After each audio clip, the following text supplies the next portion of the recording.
সালামু আলাইকুম। আমি প্রবাসী ইউসুফ। আজকের জন্য রান্না দিয়ে আইছি ডিম আর ডাল দিয়ে। দেখুন, সবাই পাশে থাকেন। এ হলো ডিম, পেঁয়াজ, টমাটো, তেল গরম দিছি, ডাউল সিদ্ধ বইয়ে দিছি। ডিমগুলারে একটু ছুরি দিয়ে একটু আঁচড়ে নেবেন, তেলে বাইতে সুবিধা দিব।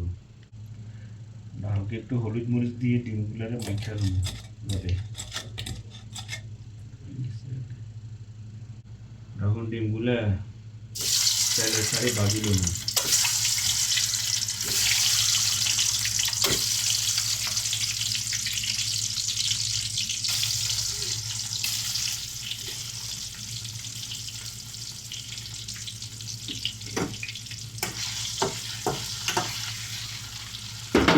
এবার ডিমটা ভাজা নেবে।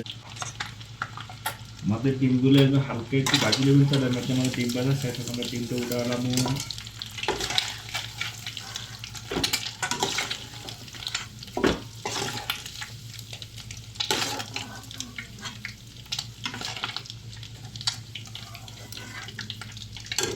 আমাদের ডিমটা উঠানো হয়ে গেছে। এখন আমরা এই ডিমের তেলের মাধ্যমে পেঁয়াজ দিয়ে দিন। পেঁয়াজটা সুন্দর করে একটু ভাজি নেব।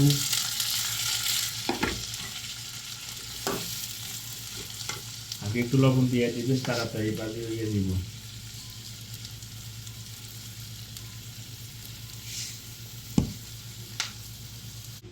আমাদের পেঁয়াজটা দেখছেন এরকম যখন বাদামি কালার হয়ে যাবে, তখন এক চামচ আদা রসুন দিয়ে দিবেন। বেশি দিবেন না, এক চামচ। আদা রসুনটা একটু হালকা তেলে ভাজি দিবেন, আদা রসুনের কাঁচা গন্ধটা যাতে না থাকে। আদা রসুনটা ভাজা শেষ। আমরা এখানে টমাটো আর কাঁচামরিচ দিয়ে দিন। এটারও একটু হালকা গলা লাগবে আদা রসুনের সাথে, পেঁয়াজের সাথে।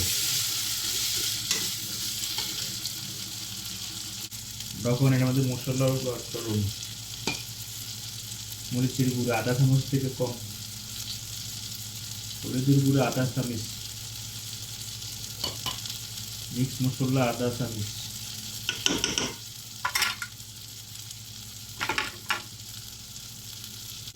আধা চামচ থেকে কম একটু হালকা জিরার গুঁড়া দিবেন ফ্লেভারের জন্য। একটু তেলে ভাজা শেষ। এখন আমরা এটার মধ্যে পানিটা অ্যাড করে দিব। এখন মশলাটাকে সুন্দর করে কষালে নেবেন। মশলাটা যত বেশি সুন্দর কষাবেন, এত ডাউল ডিম তরকারিটা খাইতে অনেক ভালো লাগবে। তখন এভাবে হালকা হালকা তেল বাইরব আপনার মশলাগুলো থেকে, তখন মশলাটা পুরোপুরি কষানো হয়ে গেছে। আমরা এটার মাধ্যমে এই যে ডাউলটা দেখছেন না, ডাউলটা ঢেলে দেবো। ডাউলটা শুরু করে দিচ্ছি আমরা আগে। বিসমিল্লাহ।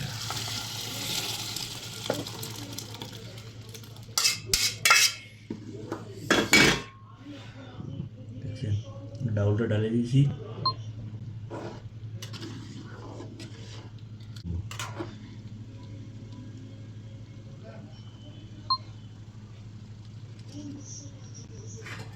লাগলে লবণ দিবেন, না লাগলে লবণ দিবেন না, চেক করে নেবেন লবণটা।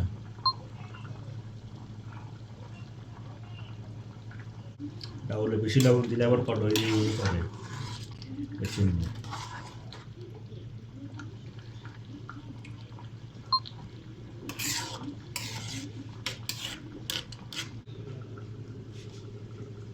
একটু পানি টানি গেছে, আমরা এটা মানে ডিমটা ব্যবহার করব। ভাজার ডিম দেখছেন ভাজি রেখে, এটা দিয়ে দিব এখন।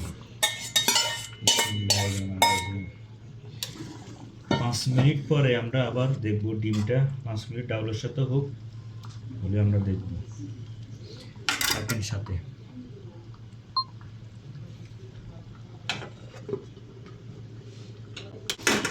যারা যারা এভাবে ডিম ডাল পাকাবেন, এভাবে পাকাইয়া খাবেন। কি মশলা দিছি, কীভাবে কম মশলার মতো একদম পাকাই শেষ দিছি, একদম খুব সুস্বাদু হবে। শর্টকাটের রান্না, খাইতেও অনেক ভালো লাগবে। তো যাদের ভালো লাগবে ভিডিওটা সবার কাছে পৌঁছায় দিবেন। ওকে, ধন্যবাদ। দোয়া রইল। আসসালামু আলাইকুম।